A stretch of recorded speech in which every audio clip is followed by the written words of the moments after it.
Let's get straight into removing those emojis from your Android keyboard to give you a cleaner typing experience.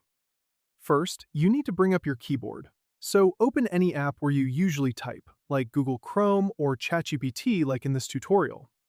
Once the keyboard pops up, look at the top row for the small gear icon, which represents your settings.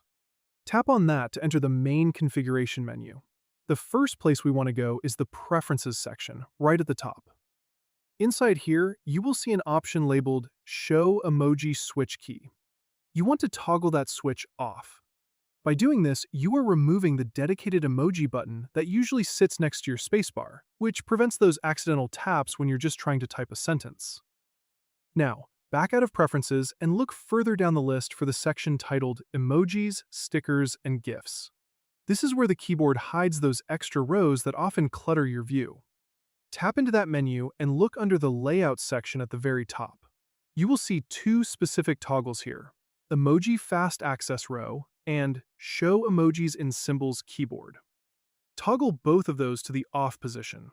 The important thing to keep in mind is that this goes both ways for your efficiency. By turning these off, you gain a lot of vertical screen real estate and a much simpler interface. But the trade-off is that you won't have those quick access suggestions appearing while you type. You will have to manually re-enable these if you ever decide you want that visual flair back. Once you've flipped those switches, back out of the settings entirely until you are back in your original app. You will notice immediately that the emoji row is gone and the layout is much tighter. In my case, I find this helps me focus on the text without the extra colors distracting me. That is all there is to it. I hope you found this helpful, and I'll see you in the next one.